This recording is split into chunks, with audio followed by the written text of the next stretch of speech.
Hi hello అండి అందరికీ good morning friends. అందరూ ఎలా ఉన్నారు, బాగున్నారా? ఈరోజు మన వీడియో ఏంటంటే సొరకాయ చిన్న చేపలు ఎండువైతే చేసుకుంటున్నామండి. చాలా అంటే చాలా బాగుండేది. పులుసు అయితే చేస్తున్నాను.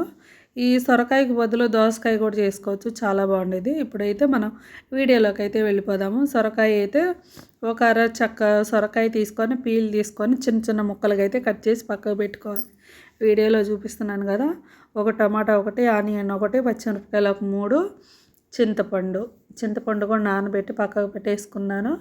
పక్కకు పెట్టేసిన తర్వాత చేపలు అయితే చిన్న చేపలు కదా, నీట్గా కడిగి పక్కకు పెట్టుకోవాలండి. ఒక 7-8 సార్లు అయితే శుభ్రంగా కడుక్కోవాలి చేపలు అనేవి. అప్పుడే నీచు వాసన అనేది లేకుండా అయితే ఉండేది. ఇప్పుడు స్టవ్ మీద కుండ పెట్టుకొని ఒక 2 టేబుల్ స్పూన్ నిండా ఆయిల్ అయితే వేసాను. ఆయిల్ వేసిన తర్వాత మెంతులు ఒక 20, జీలకర్ర అయితే ఒక 1/2 టీ స్పూన్ అయితే వేసుకుందాము.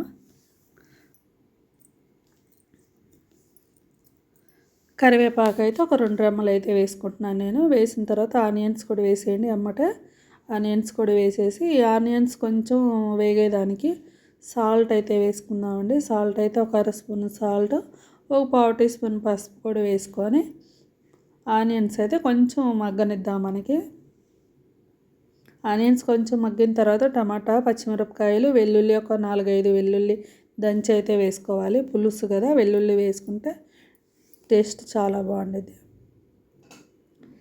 ఇవైతే మొత్తం ఒకసారి ఇట్లా కలిపి వేసేసి ఒక 2 నిమిషాల తర్వాత అయితే చేపలు అయితే వేసుకోవాలి.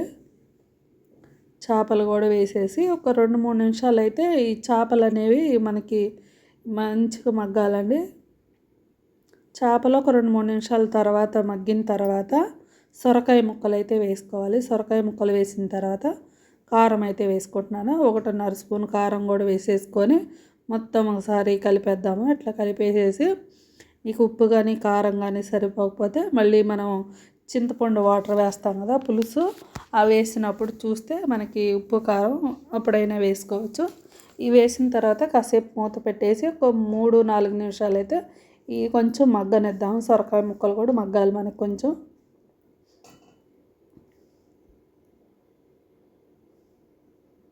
ఇప్పుడైతే చింతపండు పులుసు అయితే వేసుకోవాలండి.